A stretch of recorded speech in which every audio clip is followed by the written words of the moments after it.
দিনাজপুর ৫ আসন থেমে নেই ব্যারিস্টার কামরুজ্জামানের প্রচার প্রচারণা, গণসংযোগ অব্যাহত।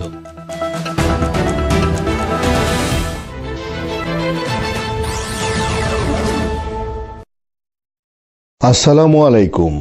এমকে টেলিভিশনের পক্ষ থেকে আপনাদের আন্তরিক শুভেচ্ছা জানাচ্ছি। আমি ইফতেখার। শুরুতেই শুনলেন সংবাদ শিরোনাম, এখন ডেস্ক থেকে বিস্তারিত। দিনাজপুর ৫ পার্বতীপুর ফুলবাড়ী নির্বাচনী আসনে বিএনপির মনোনয়ন প্রত্যাশী তারেক রহমানের আইন উপদেষ্টা ব্যারিস্টার AKM কামরুজ্জামানের ৩১ দফার প্রচার প্রচারণা অব্যাহত রয়েছে। গণসংযোগ এরই অংশ হিসেবে বুধবার পার্বতীপুর পৌর শহরের রেলওয়ে কলোনি, ধুপিপাড়া, সাহেবপাড়া, পুরাতন বাজার, আমেরিকান ক্যাম্পসহ বেশ কয়েকটি স্থানে উঠান বৈঠক করেছেন।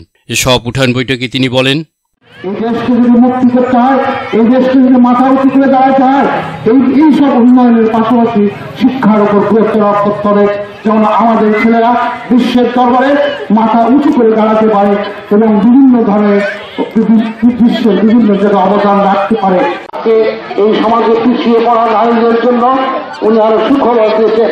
তাদেরকে বিভিন্ন প্রশিক্ষণ আওতায় নিয়ে আসা, বিভিন্ন কর্মসূচির আওতায় নিয়ে আসা, নিয়ে বিভিন্ন প্রশিক্ষণ দেওয়া, প্রশিক্ষণকালীন ভাতা, প্রশিক্ষণ শেষে তাদের কর্মসংস্থানের ব্যবস্থা। এ সময় উপস্থিত ছিলেন সাবেক উপজেলা পরিষদ চেয়ারম্যান আমিনুল ইসলাম শাহ, পৌর বিএনপির সভাপতি আনোয়ারুল হক, যুগ্ম সাধারণ সম্পাদক মঞ্জুর রশিদ, পৌর কৃষক দলের সভাপতি গোলাম রব্বানী গোলাপ, যুবদল নেতা মাহবুব রশিদ সংগ্রাম, মমিনুল ইসলাম ডাক্তার সহ অনেকে। আল মামুন মিলন, নিউজ ডেস্ক, এমকে টেলিভিশন। শেষ করছি নিয়মিত সংবাদ।